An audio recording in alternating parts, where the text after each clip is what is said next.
We are recording. Okay.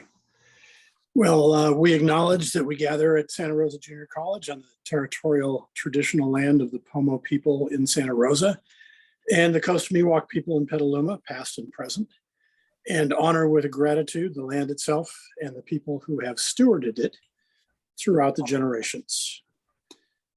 Stewarded is a difficult word. I look forward to having Teresa now take over pronouncing that in the future. So, and I will call the meeting to order and open up public comment if there are any members of the public who would like to comment at this point. And I do not see any other unfamiliar faces on the screen, so I will close public comment and invite you to review the minutes that came out with our packet. Is there any comments or changes anybody would like to make to the minutes? I move that we accept the minutes as presented. Second. Okay, those in favor? Aye. Those opposed? We will accept the minutes as distributed. And good morning, Dr. Chong.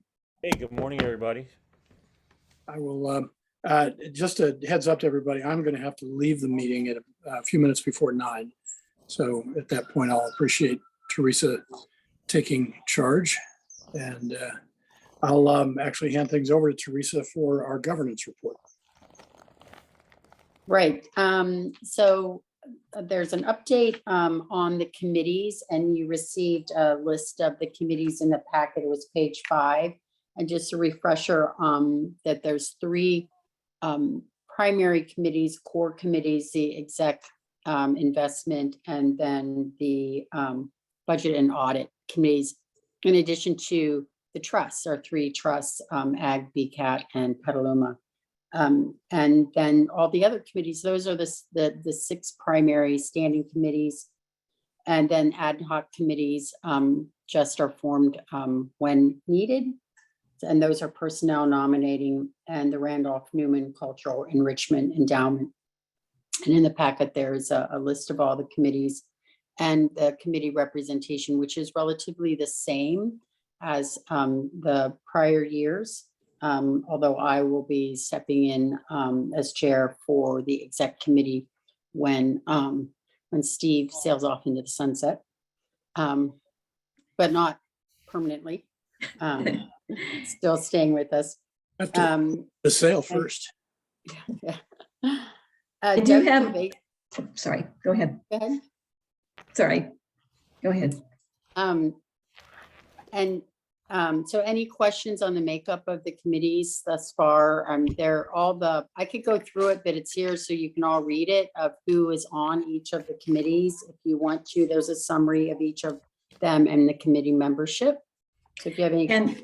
I do have a question. This is the first, when I saw this is the first I realized that I was the chair of the nominating committee.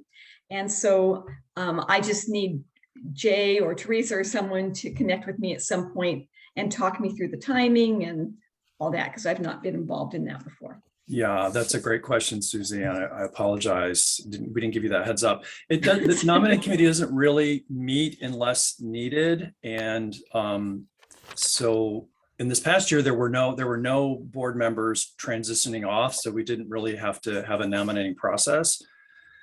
This coming year, there's one board member who will term out after this year. Jeff Bricker's in the 3rd year of his 3rd term. So that will be the one board member who will be rotating off. I mean, others may decide to for an early exit. I don't know, but so there will be one replacement needed during the year. So we'll definitely have put a process in place for that. Okay, thank you. And then there's just a couple other updates to the, right after I sent it out, BCAT had a retreat on Friday. They've actually come up with a new chair and a vice chair. Jim Ward will be the chair and Rich Cheek will be the vice chair. So I'll update all this information before we send it out to the full board. The full board will approve this at the board meeting. I just wanted to run it by you first. The other thing I wanted to point out is the investment committee.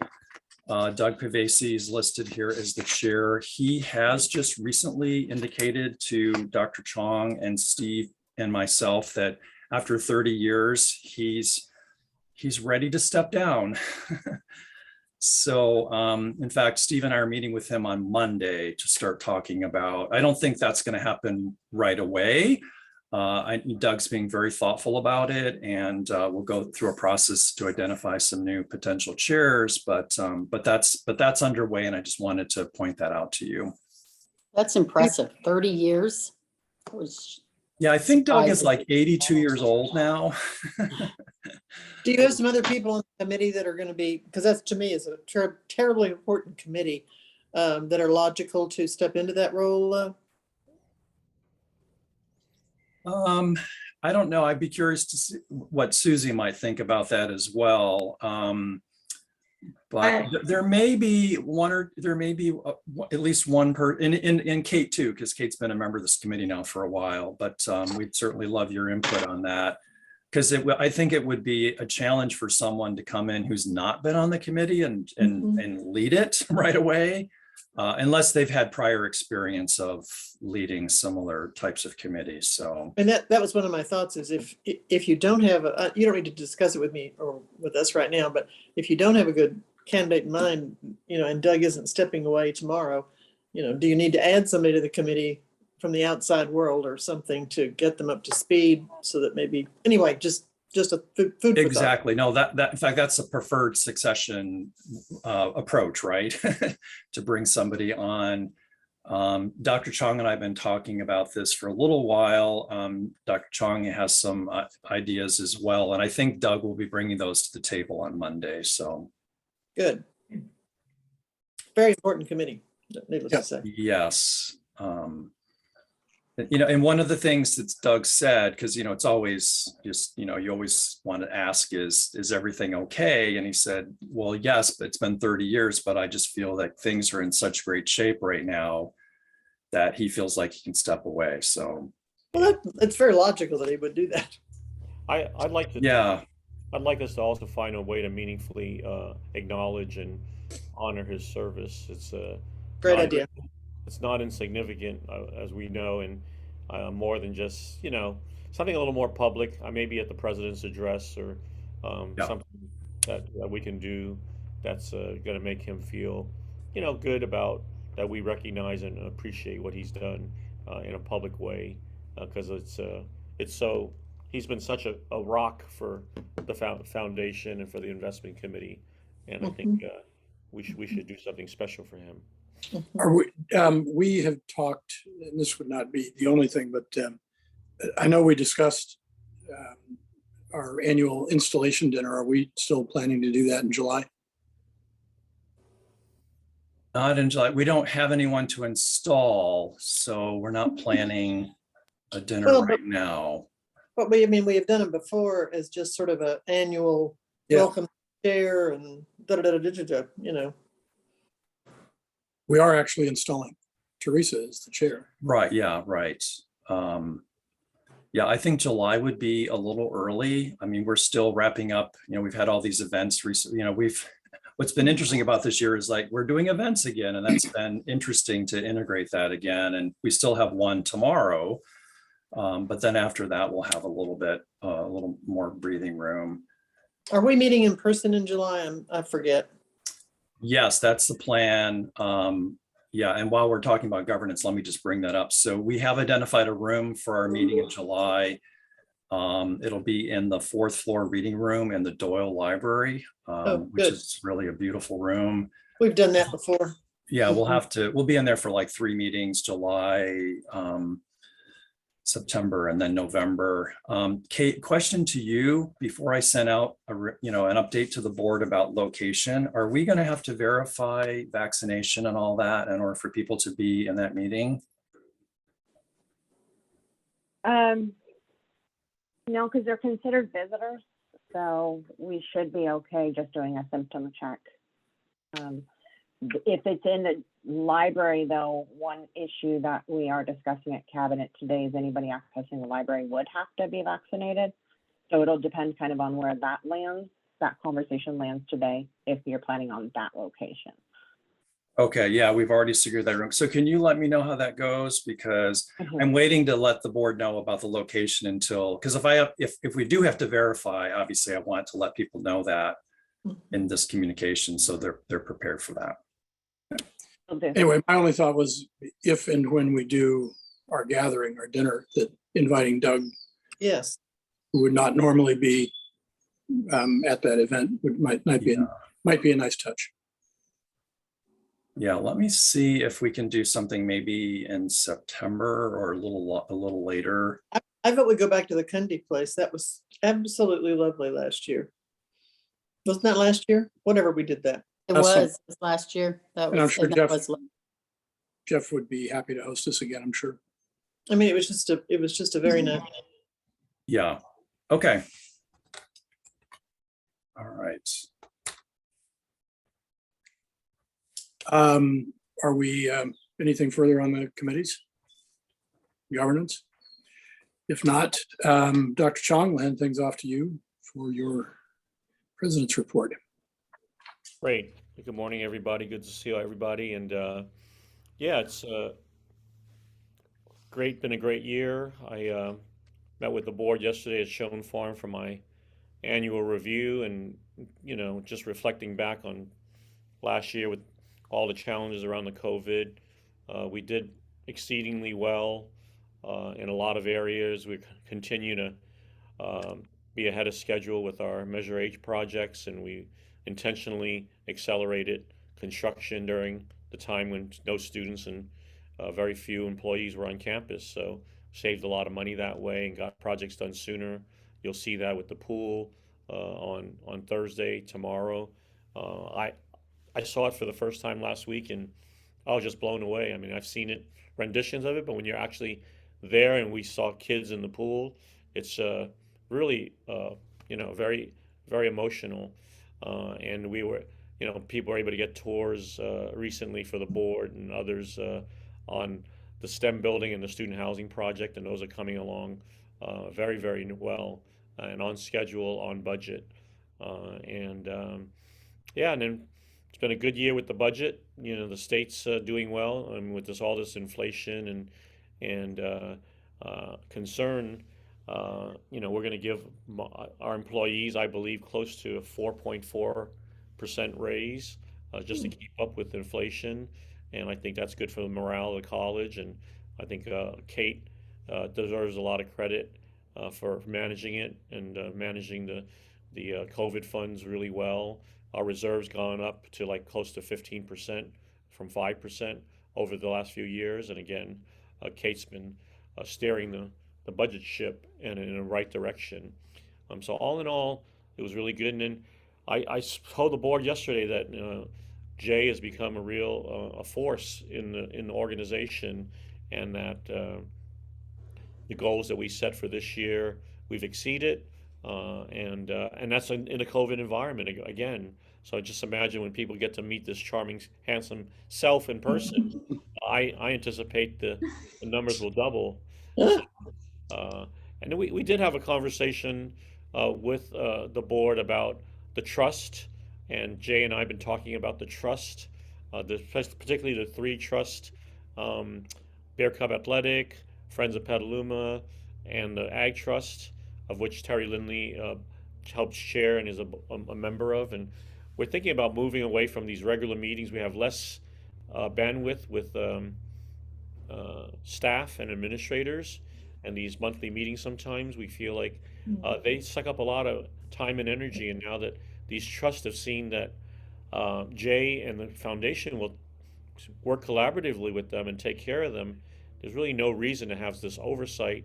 And if people want to get involved with committees and events and stuff to support a golf tournament or support an event at Petaluma or support the anniversary thing at Schoen Farm, Terry was amazed and said, we raised like $150,000 in an afternoon and didn't have to do an event that, they spend months and years planning for the Ag Trust, right? So now you're in the COVID era too, right? People aren't as comfortable going out.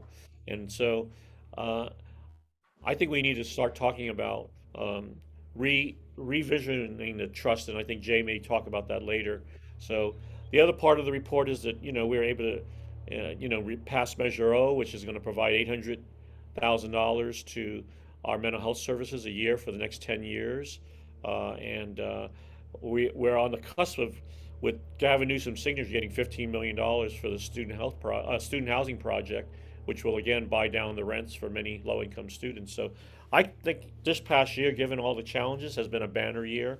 We've done a lot with DEI work, and so there's a lot going on. But I think all in all, it's been a great year, and the foundation has been a big part of that. So I appreciate all of you on the screen, and yeah, it's upward and onward. And I've only heard good things about the president's address, the vision to shift it to the outside.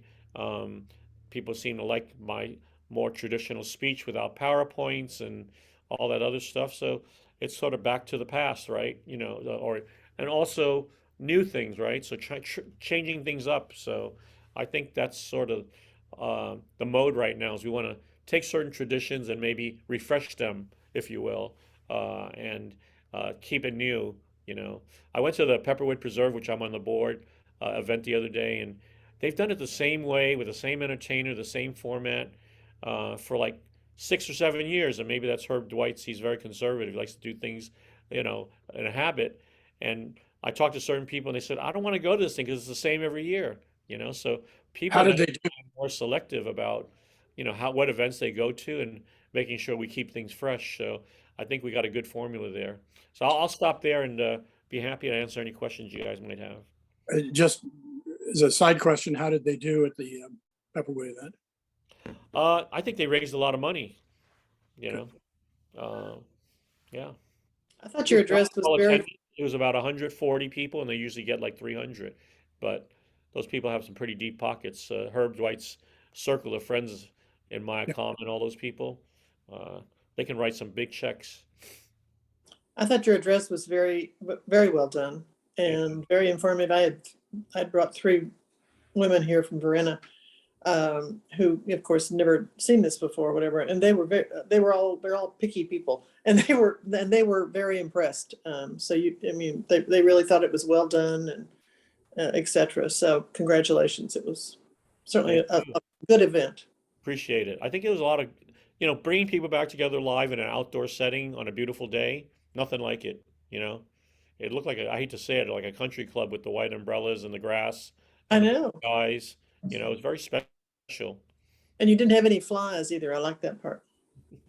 Who was in charge of that?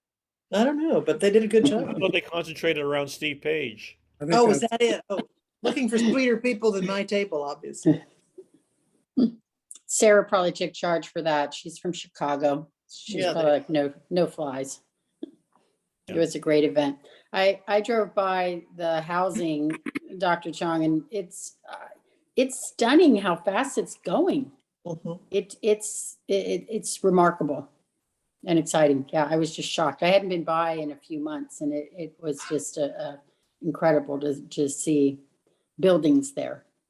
Well, you'd be surprised. I would never say this publicly, but we're partnering with a for-profit company that, time is money, and so it's not like nonprofits. They really push on it, and this is all they do. And Kate's nodding her head. She's worked with Servitas, and they have a lot of money invested in this project, so they want to make sure it's done right and on time and on budget, and so that our students can get in there in the fall of next year.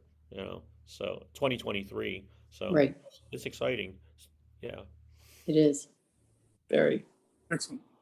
Well, thank you, Dr. Chong. Kate, I believe you are up next with numbers. I am. Yeah. So the April statements were included in the packet.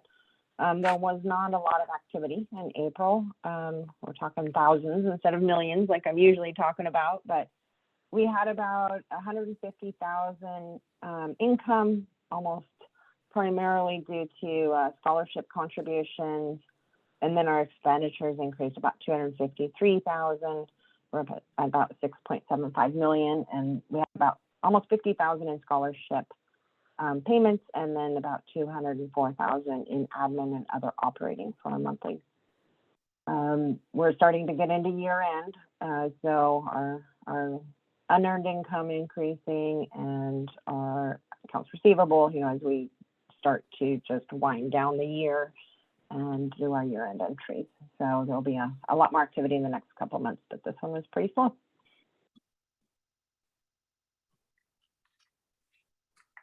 What Okay. struck me when I read this was how close, you just take total assets, how close that number is getting to 100. Well, I Yeah. suspect the last few months, 83.6. Huh? I suspect that we may see some adjustments here the last couple of months. Right. We retirees keep close track of these things.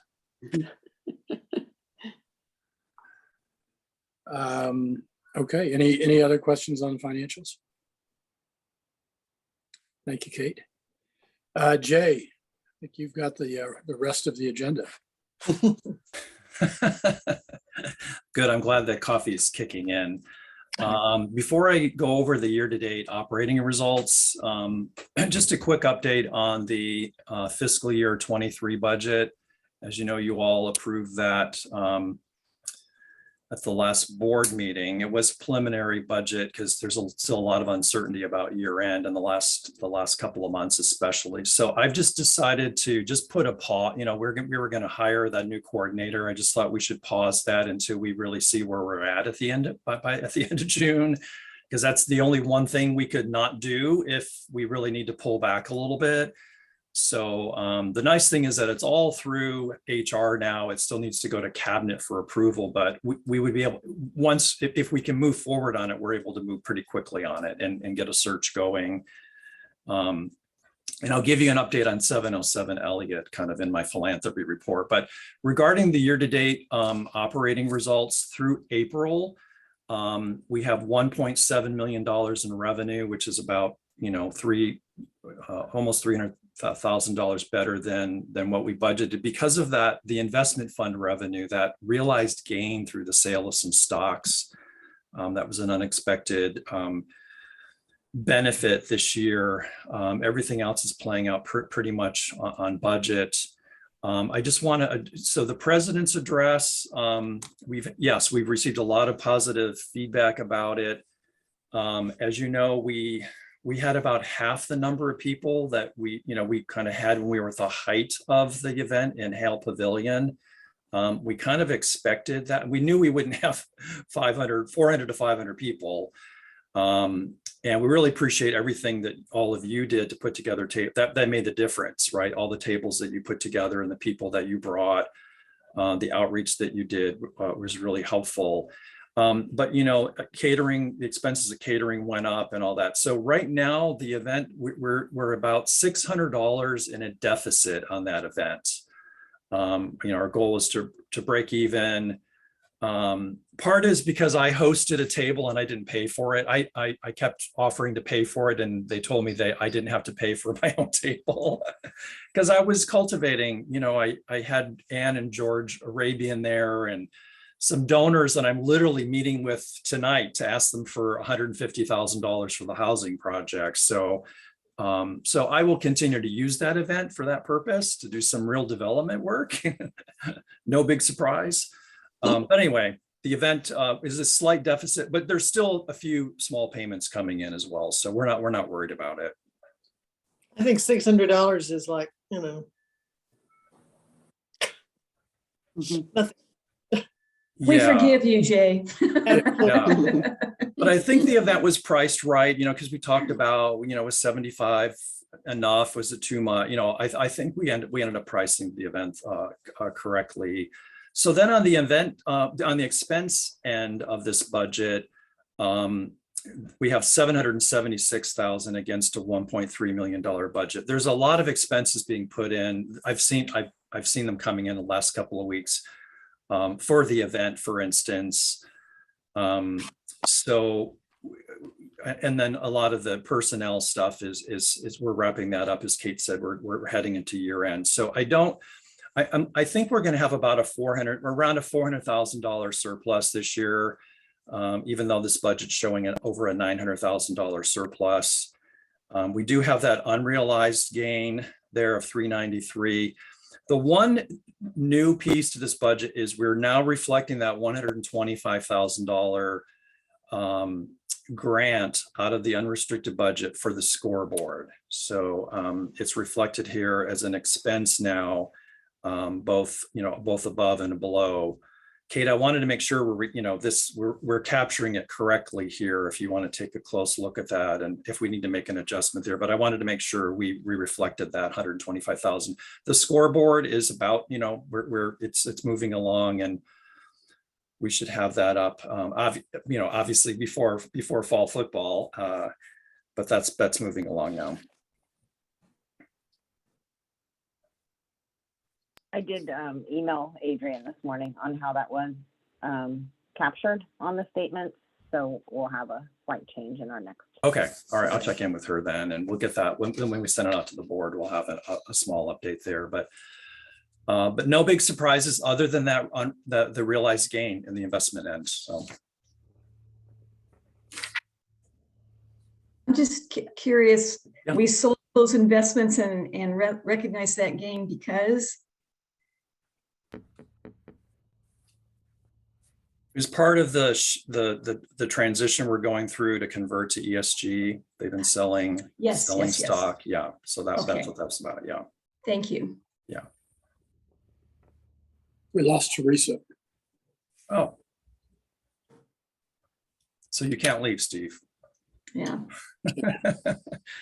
I'm sure she'll be back. So my brief philanthropy update, it's also good news, as Dr. Chong was saying earlier. I just got a report from Rebecca this week on contributed revenue through May 31st. So we have 1 month to go, but we're just slightly over $8.2 million, which is 1.8 million better than last year at this time. There's still one more distribution from Doyle, which is typically about $950,000. So that'll get us to $9 million. And then there's a bunch of other stuff that's still coming in. We have the $75,000 from the Hansen Foundation that was part of the Schoen Farm event. That was a matching grant that they put up for the event. We matched it with other donations that evening. They're also sending another $125,000 toward that $500,000 match they did back in 2020. We just provided a 2-year report to them, and we've met the goals established through that program. So they're sending us another $125,000 there. We have $100,000 coming from the Peter E. Haas Jr. Family Fund for the HOPE program, our healthcare occupation program. That's a $10,000 increase over last year. And then there's another $25,000 coming from the John Jordan Foundation. So that's about what, $225,000 right there. And all the event revenue hasn't been recognized yet. So I think we're going to end up around 9.5 million overall, Outstanding. which is interesting in terms of how, how we project our future goals. Because I was gradually building toward 10 million and we're getting there a lot faster than I anticipated. So, but a lot of it's because we have these incredible capital projects. I mean, we've been just raising some really phenomenal money related to all the physical development that's happening at the college. So, and that will continue. I also think that with the market challenges, that it will not be unrealistic to expect that some of our donors may be a little more conservative. Yes. Until things. So I think we need to really champion and celebrate this astonishing accomplishment this year and be realistic about what we can do next year and not feel like we're failures if things can't continue at that level, Yeah, thank you for saying that, because I don't like to, once I hit a certain goal, I don't like to go back and create a goal smaller than the following year, but I think we probably need to do that. But I do want to say, and this is part of my experience, I know how to build these programs, right? So, so I was telling Dr. Chong this the other night. We actually raised another $1.5 million that's not in these numbers yet. Mhm.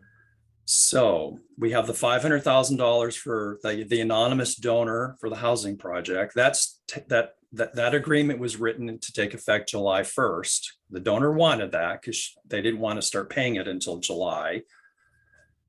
So we start the new year with $1.5 million, that 500,000, and we're about to get a $950,000 grant from a couple from the Marin Community Foundation for the HOPE program. They were referred by Ralph Lewin at the Haas Family Fund. It's a younger couple. They have a house in San Francisco and a home in Kenwood. Steve, I don't even know their last names yet because I've been, like the community foundations, I've been working with their philanthropic advisor. Fortunately, I'm familiar with that model. Yeah.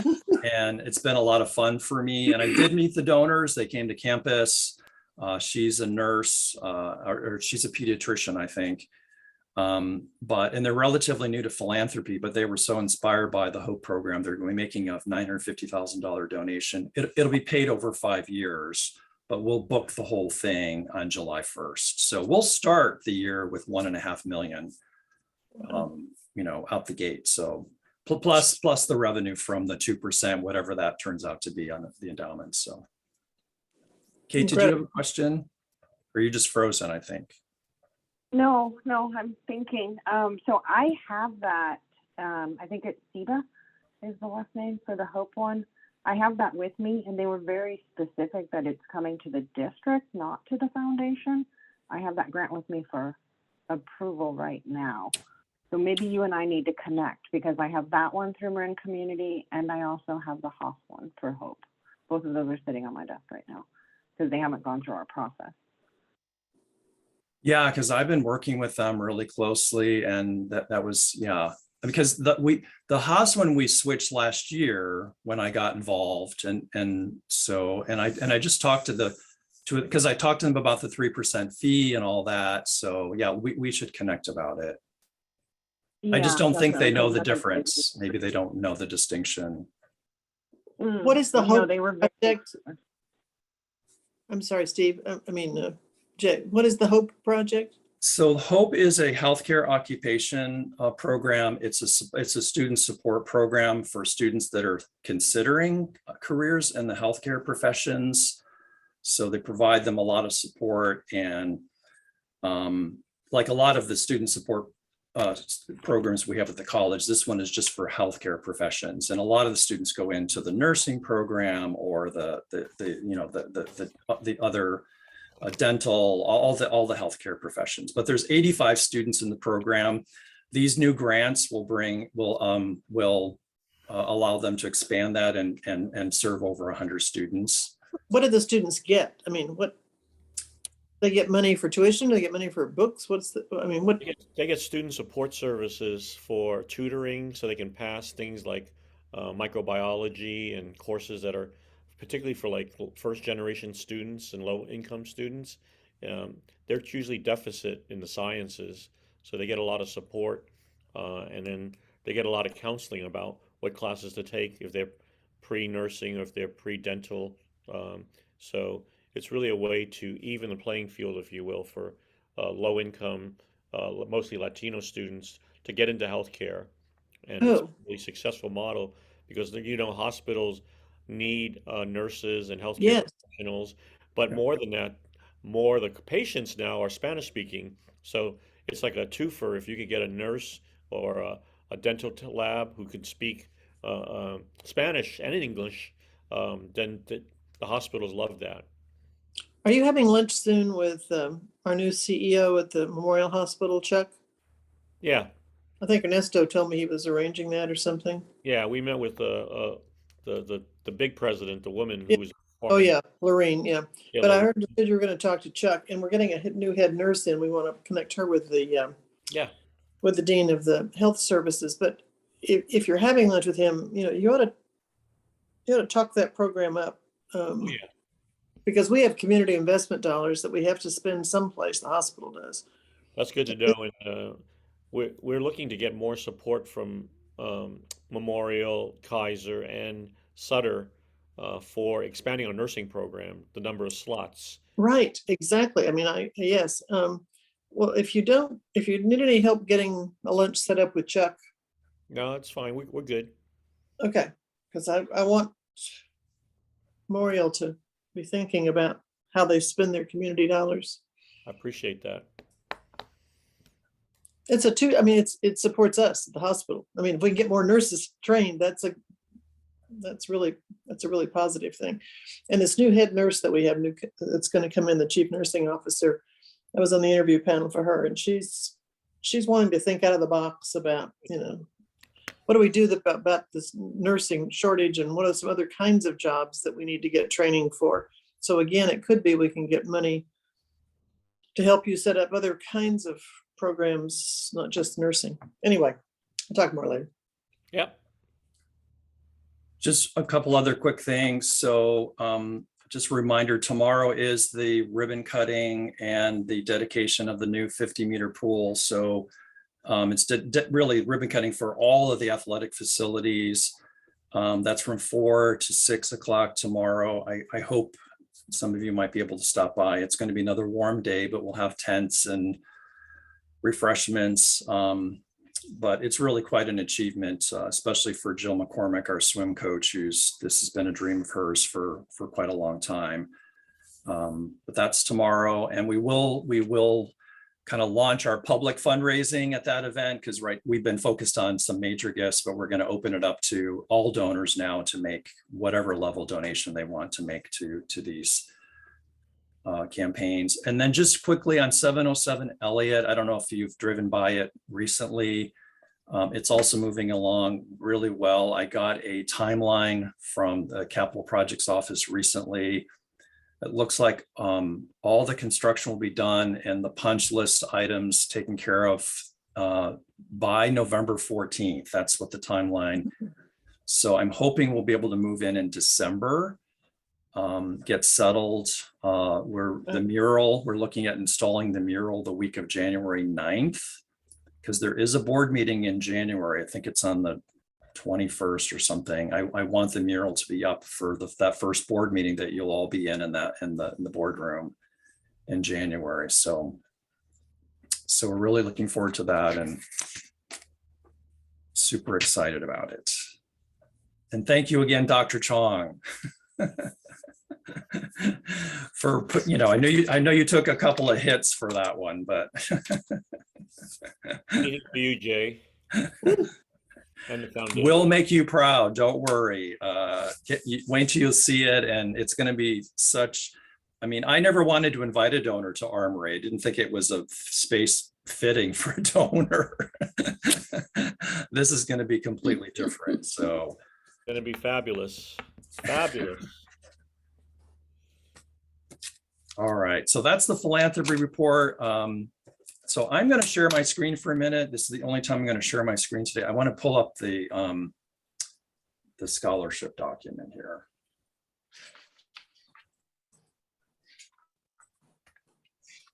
Can you all see that? Yes. All right, so it's probably no big surprise why we're doing this. It's kind of a follow-up to this whole conversation that's been happening at the college about the blinding of names on scholarships. And throughout the process, I kept hearing people referring to a policy. And I said, well, is there a policy? We should go back to it. And then I did get some information from the scholarship office, but the information they provided was more around procedures and more around administration. It really wasn't a policy document. So I thought, well, let's create one. We've certainly been doing a lot of this work the last couple of years. And it's something that not just the scholarship office should have. They are our partner in administering the scholarships, but since the scholarship program is really under the purview of the foundation, it's a policy that should live here and be approved by this board. So I wrote this up with a lot of input from Rachel Kutcher in the scholarship office, and also Sarah Legis has been working with me closely on this. So I'm not going to go through it in detail, but it just kind of covers the administration of scholarships, the types of scholarships. It kind of follows the format that, if any of you attended the forum that we had with the community, it reinforces and structured in a similar way to the information we went through at that forum. So we went over the different types of scholarship funds, and then the duration of scholarships, which is an endowment, is it multi-year, is it an annual in out? We focus on donor intent, which was a big part of this conversation because that's where everything leads back to the donor intent. And then the criteria that donors can use when setting up scholarships. And you'll see that even the way it's written, we have a particular point of view about these things, right? We suggest 2.0 GPA. We suggest that that it be a financial need be considered, things like that. So we used to just leave that kind of open-ended to the donor, and the donor still has, it's their choice, but we really kind of guide them in this process.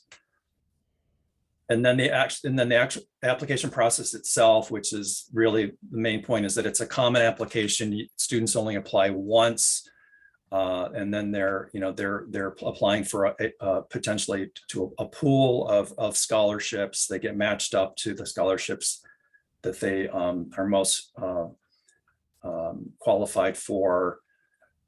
And then just that reference there to the professional associations that we use as a guide. And then that leads into the section on fair and objective selection process, which is really about the blinding. And then the application review. The one thing about the application review that's different, we've added the number 1. We learned throughout the whole discussion with our colleagues about the blinding. One of the biggest issues they had was around verification. They didn't trust the database. And one of the issues we have is that students are matched to scholarships based on information that they have provided in the student information system regarding their major. So they declare a major, and the students don't go back and change that information. So unfortunately, they sometimes get matched with a scholarship when they're really not in that program anymore. And the faculty know that, but the student hasn't gone back and updated their record. So that's one of the issues we have around verification. So we've added a verification step in the review process. And this is where the faculty will be involved, just verifying that all the students that we have in the system that are eligible for, say, a physics scholarship are actually physics students.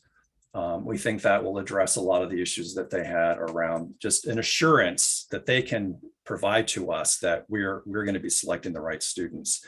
And then the screening, evaluation, and then the awarding. So the other big piece to this, and we said this at the forum, people probably didn't hear me or they won't remember it, but we did say that we would be reviewing all of the scholarships. Let me just stop sharing here. We'd be reviewing all the scholarships over the summer to see which ones really require a faculty review group, because many of the scholarships are needs-based and do not require a review group. But faculty review groups were set up years ago when it was more paper process. It was a lot of work for the scholarship office, so they needed to spread that work around. So they gave a lot of this to the departments. And then the departments took those programs and kind of made them their own, and they started adding criteria. They thought they were their scholarships, and they just took over, and they weren't necessarily following donor intent anymore. And so we're bringing all that back into alignment. So there'll be a lot less faculty review of scholarships, and we're still going to get some pushback about that. But one of the things I'm really excited about is that we're actually going to create a global review process where anyone who works at this college can review scholarship applications. So if you work in the custodial department, or you work in purchasing, or you work you can be a reviewer of scholarship applications. So I think that takes us a step further, and it's more inclusive. I think it adds more equity to the process. So that's what we're going to be selling as we move forward, is like anyone can do this, and you will all get training. We'll bring them together in our big community room at the foundation. It'll be at the foundation, so they know this is the program of the foundation. And it won't be this elitist thing that's happening over in these certain circles. But it's still going to be, we're still going to have bumps in the road, and it's going to be, an interesting process. But I continue to have coffee. I'm having coffee this Friday with one of the faculty members I was recently engaged with, who has really turned around on this, and now has become a real, a confidant and someone who I'll work with. There's a new chair of our academic senate, Nancy Persons, who I know, and I'll be meeting with her soon. So I'm going to, obviously part of this is continue to build relationships. But I think we're finally putting together, we're documenting a policy, we're putting, so when we have these situations in the future, we have something to fall back on. I think it's amazing there hasn't been a policy in the past. And I think it's fabulous you're doing this. And I'm particularly impressed that you're going to have anybody be able to be a reviewer. I think that's a very inclusive and very positive thing about the importance of all people. I do want to point out that this is also part of our strategic plan to build and strengthen collaboration, trust, transparency between the foundation, the faculty, the administration. And this to me is a perfect example of walking that strategic plan talk. So thank you, Jay. I know it's not been easy. And I'm assuming that the cooperation and collaboration with the scholarship office has been positive and productive as well. Is that accurate? Yeah, that's fun. I mean, we've been building that relationship over time, but it's gotten even stronger recently. In fact, Sarah and Rachel and I had a 3-hour meeting just last week to go over all of this. And Rachel's really excited about it as well, because she's feeling supported in a way that she's never felt supported. And, because she often had to do this on her own and stand up to people when they objected to things. And so we're working together, and just a lot of this just because unfortunately, in years past, the relationship between this foundation and scholarship office was not good. So we immediately started working on that. Sarah Legas has been key to that. She's very involved. She does a lot of the good work behind the scenes. Jay, I'm gonna yeah. jump in, and Yep. I this is terrific, and I apologize, I have to leave. Thank you. A million thank you, Thank you, Steve, for Steve. your leadership. Your last exec for the foundation. And you. yeah, you've just been an inspiration for us all with your leadership, and we've trusted you so much, and you delivered every time. Thank That's you. very kind. I appreciate it. It's been my pleasure. We'll see you all soon. See you on Monday, Steve. Okay. Bye. See you tomorrow. Yeah, I'll see you tomorrow. Yeah. Jay, I had a question. Just reading this was really impressive. And yeah, thanks for putting it together. But for the scholarship office, they match all of so the student puts in one application and then the scholarship office does all the matching. Do you have an estimate, like how many applications do they receive? Because it sounds like it's an incredible job the scholarship office is doing to go through all these. So I was just curious, like how many applications, do you have an estimate? I don't know if you do, but I think it's a couple of thousand applications. But it's a good point. So we're going to have, Rachel's going to come to the July board meeting. I look back, this was the focus of our July meeting last year as well. We'll have it around scholarships. I'll have her give you all an update of all that information, how many applications, how many awards, all of that. And then we'll go into this policy while she's there so we can talk about it and then have the board approve it. But the new database we have, Award Spring, And, you know, it's not perfect. And I think the scholarship office has really worked with it the last couple, you know, they know it better now, and you know, other people still aren't as familiar with it. The donors, we've been bringing donors along because they have to log into it as well to review applications. They have to go there now to see their thank you letters from the students. We've been bringing them along, but the faculty weren't there yet. But I think that the award spring allows it frees up the scholarship office to do more of this.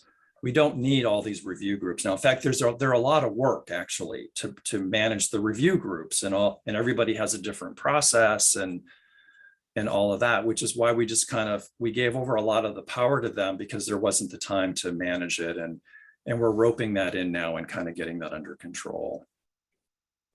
And, you know, probably Teresa at that meeting, you know, you should, on behalf of the board, you know, really thank Rachel for all the partnership and, you know, blah, blah, blah, blah. She's being recognized for the board, Yeah. and the fine work that, you know, she helps us all do, or whatever, however you want to say it. Yeah, absolutely. I thought she handled that blinding session masterfully. Mhm. She was really incredible in providing information, and just a real diplomat with what sounded like some people were a little tense, and I was so impressed. Yeah, and Susie, I think you're absolutely right. You know, we're not over that. You know, there's still some bumps in the road. There'll still be some.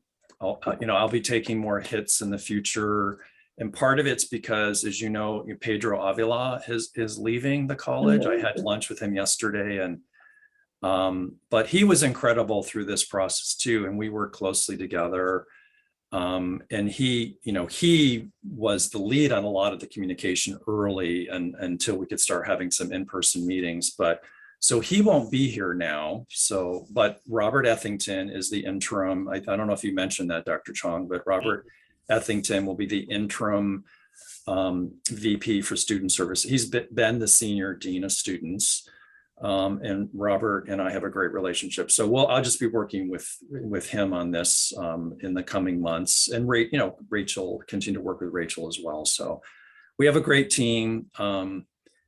And I think that a lot of this has been about, as Dr. Chong said all along, you just have to educate people about, there are a lot of things they didn't know, and then people make assumptions, they make up their own story.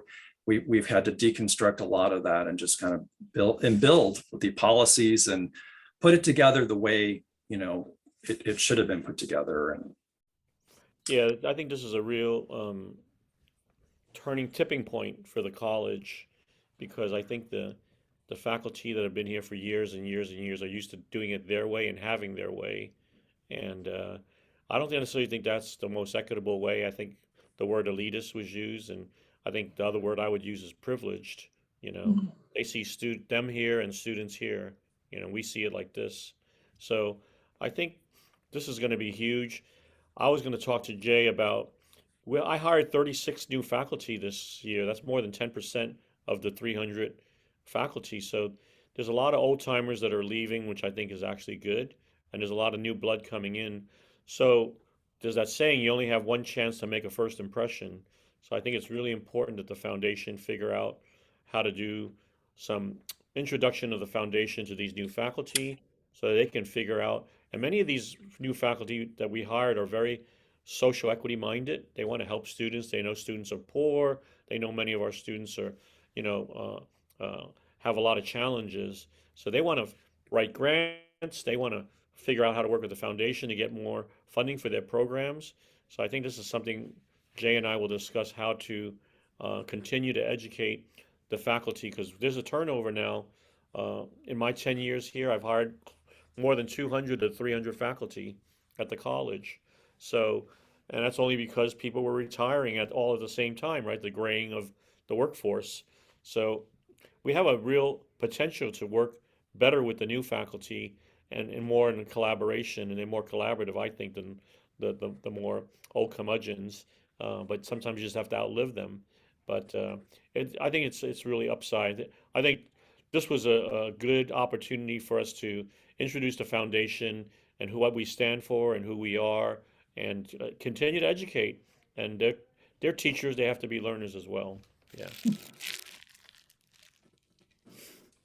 So no approval on this today. I just wanted you to see it first and get any input or questions from you, and that'll go to the board for approval in July. It's an excellent document. Great.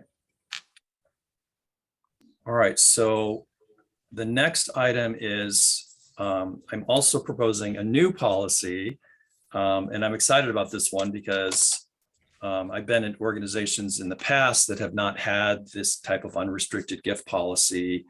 And to me, it's a sign of a maturing organization. Like we're at the point now where, and it's also in response to, we're about to receive an estate, it's about a $44,000 estate gift from the estate of Carol Bennett, I think I said. Carol was an employee of the college for a number of years. In the past several years, she's been making a $1,000 unrestricted gift to the foundation. So she really believed in unrestricted giving, which is pretty unique for a donor, I think. But, you know, so receiving this $44,000 without this gift policy, we would just put all of it into our operating budget, which is fine. That's what a lot of organizations do. But over time, you're just, you know, especially with an estate gift, right? I mean, Teresa, I don't know if you feel this way, but I don't care what the size of that estate gift is. It's a legacy to me. It represents this person's life.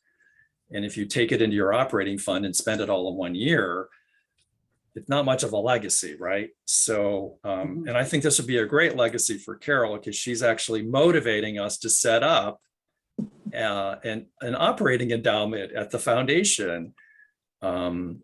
Because I know, you know, anyway, I think that it will help us promote future estate gifts to this fund by starting it and saying that we have it. So it'll be small, but over time it will grow and we'll have another source of revenue for the organization. So I wrote up the unrestricted gift policy, and it again gives the board discretion to approve up to 25,000 of it to the operating budget, but then the rest of it would go, or all of it would go into this operating endowment. Good plan. Yeah, I think it's a great idea also. So basically, anytime is there going to be a floor dollar-wise that you would have to bring this to the board and ask for us to make that? As I guess if it's a state gift unrestricted under 25,000, it probably will continue just to go into the operating fund. And so you won't be cluttering up everything with every single one having to come to the board. Yes. But if it's over 25, that would be a trigger. Exactly. Okay. The other thing that by setting up this operating endowment, the other thing that it does for us, I don't know if you remember that the 5% fee we're charging on estate gifts now coming, and we've had one of those. It's in our operating budget this year. It's over $3,000, but my intention was not for that money to go into our operating budget, but to go into an operating endowment so that, but we don't have an operating endowment right now. So we're creating one, and then future state gifts that come in that are restricted, we're still charging that 5%. That 5% would go into the operating endowment. Mm-hmm. And if the estate gift is large, would you potentially change the 25,000 to, so let's say it's a $500,000 unrestricted estate gift. Would you still prefer to keep it at the 25,000 level, or perhaps increase that? I think I would keep it at the 25,000. Okay. Yeah, because that otherwise, the purpose of this is really to start growing an operating endowment. And those things they always start out small, but over time, and it won't grow big until there's, you know, those larger estate gifts that come in. And I assume part of this is that, you know, these are typically unexpected windfalls, these estate gifts. And so the feeling is 25,000 to go into the operating fund should be enough to just take into the current year, almost regardless, because it's going to probably be unexpected. And then put the rest in the endowment so that the future is. Yeah, I mean, if you're budgeting well, you shouldn't need a 20, it's, Yeah. we're not like a ballet company where if there's you can buy a few more tutus or something. Right, right. We shouldn't need that revenue, right? So if we're Right. if we're using it, that means, maybe we're offsetting some other loss that year or something. It gives you a little bit of flexibility, but I wouldn't overdo it. Yeah. Good. I mean, the purpose is to build the foundation, all these different things that over time will be, and it diversifies revenue and all of that. So, and also it allows, it gives an opportunity to talk to donors about, would you consider leaving 10% of your estate, your gift, to support the foundation? So anyway, step in the right direction. Agreed. Okay. Any other questions about that? Otherwise, I'll just kind of really briefly on the opportunity fund. So I will so for the board meeting, I'll write this up in my the executive director's report. But for now, I just have a verbal report for you. So, we started out the opportunity fund at the beginning of the year with $139,602. That was from the surplus last year. We've made 11 grants this year. I'm really proud of this. Actually, I was looking at it yesterday. We've made 11 grants this year for over $100,000, $104,000. And we supported, all those programs through the Intercultural Center, Disability Resources Department, the LCL and basket collection at the museum, establishing a first gen club at the college, the We the Future conference, all the things that I think are kind of the cornerstone of our strategic plan about equity and social justice, and really reaching out to students that are kind of on the margins, often on the margins. So there's $34,883 left in that fund. I'm waiting for some information from the HOPE program. I wanted the foundation to make a grant to the HOPE program because, as I was involved with Ralph and these other donors, I wanted to put something on the table, right? Because they were looking at what the college was doing to support the HOPE program. And of course, we can't do a lot, but they have a lending library. And a lot of the students rely on that lending library to check out all the materials they need to study for their exams. And a lot of the materials in there are very outdated. They're very early editions of books that are now several editions in the future. So they're at the point where they want to kind of replenish the lending library and get some new materials in there. So I thought that was a very manageable piece for us to step in and very tangible. So I think it'll be about a $15,000 to $20,000 grant. By the time the board meets, I'll be able to give you an update on that, but I just wanted to give you a heads up. So that would almost deplete the money that we put in at the beginning of the year. And as you know, we'll have another disbursement going into the opportunity fund as a result of the surplus that we'll have for the current fiscal year. Sounds great. Yeah, that's wonderful. Those materials are so expensive. Oh my gosh. Yeah, I actually went over for a tour the other day, and it was just, it's amazing how outdated the materials are.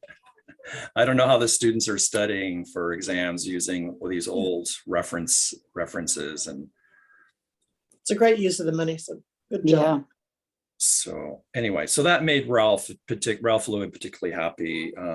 So I was happy that's kind of why, another definition of the opportunity fund. It was an opportunity for me to, in an important conversation with some donors, really step up and really, they felt that we were really being a true partner with them.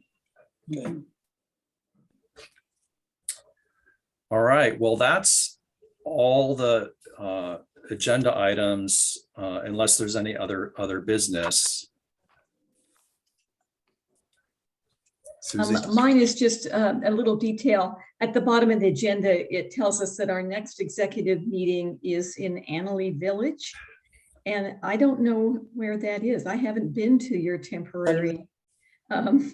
So send us a map, I guess is the bottom Yeah, line. yeah. Yeah, no, thank you for bringing that up. Yeah, I'm glad that, so the board meetings will meet in the reading room in the library, Mhm. but our committee meetings like executive or budget, the smaller meetings, we have enough, we have some tables here.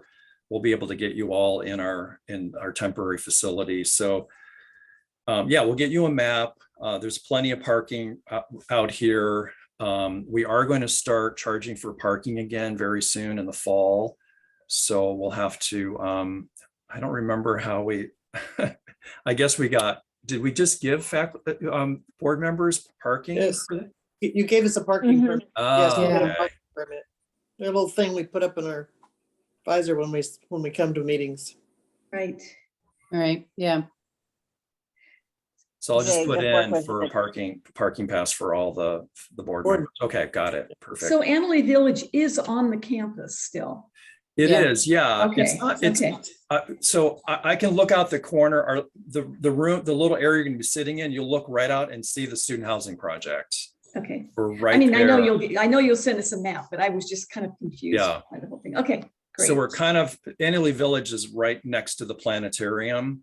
And there's a Yes. big parking lot right there. It's called, on the Yes. map, it says student parking because mostly students park there, but you can park there as well. Okay. There is some guest parking along the side of the building here, but there's not a lot of parking, but I'll definitely send out a map to you all, and we'll have a few meetings in this. We'll Okay. try to make it look as nice as we can. Don't worry about it. Don't worry about it. This is not a big deal. And we are going to start packing soon. So you'll see a lot of boxes packed. And Good. it's under construction, as they say. How is Good. the mural coming along? Really well. I've seen she's done a couple of the first layers to the mural. I've seen that. It's really exciting. Actually, they're in town again this week. I had dinner with them Monday night, Maria and her husband. There's a reception for her Friday night, because the Susan and Alan Preston, who made a $30,000 donation to the mural, they're hosting a reception for Maria now. They just bought one of her paintings for their new house in Healdsburg. So I built this little kind of community now, which has been great for Maria because it's really helped her career too. But it's been great because it's, like the Prestons and some of those other donors, they weren't connected to the college before this. And this has been their pathway to the college. And it's been exciting for them. That's good. That's really good. I met It those is, people. yeah. They were at the, They were at that thing we went to, yeah. mhm. Yeah, they were at the president's address. But they were at the thing we went to out at that house. in Started with Windsor. Yeah, at the Hunsberger's house. Huns- They were there. Yep. They're a nice couple. So what I'm going to try to do is probably for the September board meeting, before you all go to the library for the meeting, I'm going to see if I can get you in a kind of a tour of the new building. Oh, great. Preview. Yeah. July will probably be too early, but I think by September they'll be fairly far along that it might be exciting for you to just kind of walk through and see it in advance before they put the carpeting in. Good. Right. Okay, dokie. Well, good All meeting. right. Well, Okay. thank you again for a All great good. fiscal All year.